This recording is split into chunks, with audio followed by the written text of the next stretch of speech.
I still say this is one of the best stories ever told from a pulpit. Do not miss this. I called my barber, said, can you get me in? They said, yeah, come this afternoon. I went to the barber shop, so happy and pleased I was going to get a good haircut from a barber I trust. And when it came time for my appointment, the receptionist come out and said, Mr. Cunningham, I'm sorry, but your barber had to leave on an emergency. He's not here today, but Julie can cut your hair if you want her to. And I thought, well, I'm here. I need a haircut. Julie will be just fine. About 2 minutes later, a girl stepped around the petition. She had hair that was sticking straight up in spikes. Some of it was purple, some of it was blue, some of it was yellow, some of it was orange. That girl must have had 100 piercings in her face, all around her ears, her lips, her nose. I mean, in the sides of her eyes, she was all pierced up. And under the piercing was all kind of painting. She had on polka dot pants and a plaid shirt. She had on 2 different color socks, and her shoes didn't match.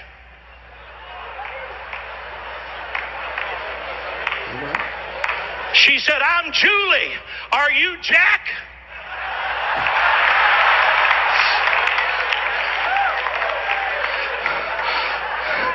If it wasn't for wanting to please God, I'd have said, no, ma'am. Jack said, tell you he had to leave.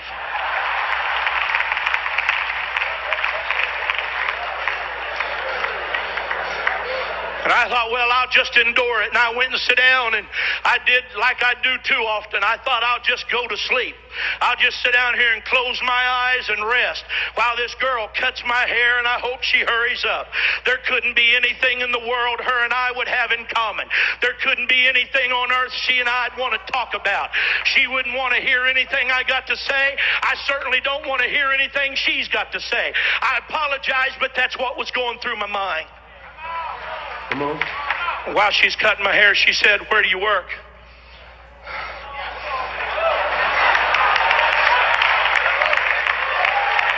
I said, well, I work over here at the World Evangelism Center. Go to the end of I-70 and right where it butts into 270, that big building right there. And she said, oh, yeah, I was there the other day. I said, you were at World Evangelism Center the other day? She said, yeah, you have a bookstore in there, don't you? I said, yes, ma'am. She said, my mama is a cocaine addict. My uncle is a hopeless cocaine addict. And she said, somebody gave my mama one of those videos on Left Behind. And she said, we all sat down in the living room and watched it. And she said, I don't know nothing about God. And I don't know nothing about the church. And I don't know nothing about the Bible. But she said, when I was finished watching it, I knew I didn't want to go to hell.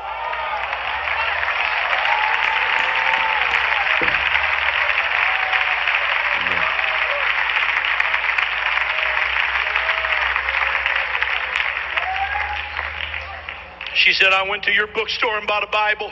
She said, I don't know how else to find out anything about God.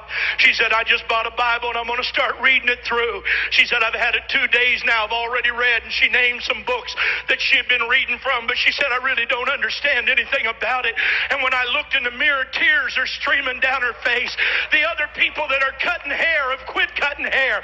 And now they're listening to her talk. And some of them got tears in their eyes. And when I got up out of that chair, I said, Julie, I want to apologize to you for not telling you about Jesus.